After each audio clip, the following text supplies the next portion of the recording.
The canteen, our school cafeteria. Why a canteen, you ask? A canteen, if I'm not mistaken, is just a cafeteria only in the Army. It's like Army slang. Well, you know, the Army. Friendly guys all around, food on a schedule, physical training.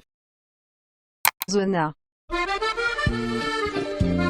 I introduced the use of this word at my school, and after that, every student from 5th to 11th grade would say, "Let's go to the canteen!" And I, after hearing this, would cry a stingy male tear, proud of my creation. Even though it was universally accepted, if I started telling others it was my idea and they all socked, everyone said that, "This isn't right! I came up with it!" No, I did. No, I did. It was my idea. Masters, let me be original for once. Go style someone else's creative muscles, and I have been traumatized by all of these scumbags. But after school, being in college, I did not make such mistakes.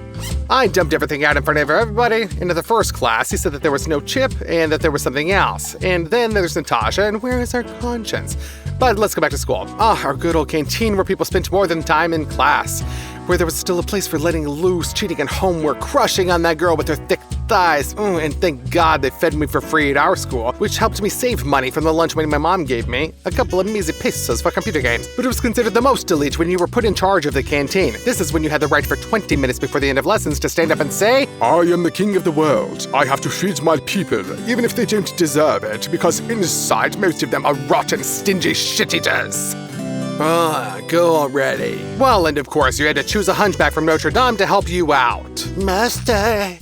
Come with me if you want to live. And here, in fact, as our homeroom teacher said, "Spread out the food for the whole class, and if someone doesn't show up, then divide the rest among those in need." How noble. It would be as if I didn't see how every time teachers greedily snatched up the remaining sandwiches from the guys who didn't even come to school. "Listen up, boy! You, the chemistry teacher, whose office are you from?" "Yeah, I'm gonna divide you by 0. I'm an omnipotent mathematician. What are you up to?" "Give me the sandwich, quick! Bam, bam, bam! Well, did you get it?" I realized that it was time to put things in order in this town, and we, laying out food along the way, ate for those who did not come and drank their coffee in advance. And since there were quite a lot of people skipping school, we drank coffee to such an extent that we just flew around this canteen with trays like little devils. The first half hour, until we started really feeling it. We were shaking, we were sweating as if breaking down, but this is classic. No one can refuse a drink that is free, especially when nobody knows what it's made of. Do they dip streak rats in it? Maybe. But it doesn't make it any worse. As they say, notes of oak. Year was 1973. A little nauseating. Once I got so sick that it was visible to the naked eye, and the teachers almost begged me to go home. But the deal is that my phys ed class is my last lesson, and we're also playing basketball with the boys, and so how can I miss that?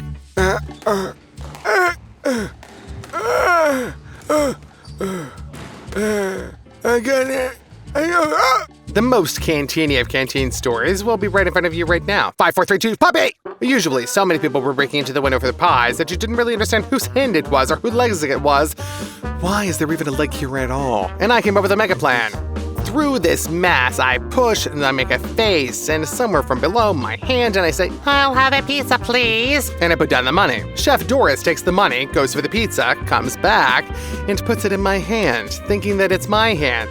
I abruptly throw the pizza to the boys from the class and return my hand back without removing my face. "But I asked for some fucking pizza!" The cook immediately thinks that she gave the pizza to the wrong person and immediately throws a second pizza down into the children's unwashed, lustful palm. "Hell yeah, baby! The second pizza's the world, bitch!"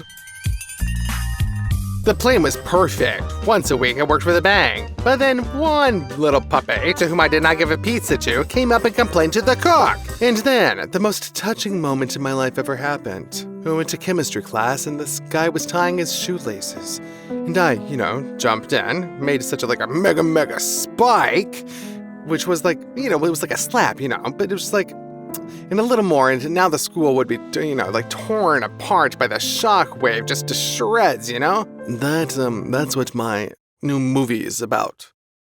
About love for one's neighbor and about dumplings with mayonnaise. Here, the shock wave of retribution. Coming soon to theaters. Well, in the end, he just slapped his face into the floor, started crying, and they put me in some sort of lowered punishment cell at the last desk. And I just wanted to be a goddamn fucking Robin Hood, you know? When the first act, and then thinks, well, what the fuck did I do this for? Then anger, resentment, ramen noodles for 10 cents. And now I'm already installing all the games. And I go to the barrack on T3. The kind-hearted man says, "Don't fucking climb, you moron!"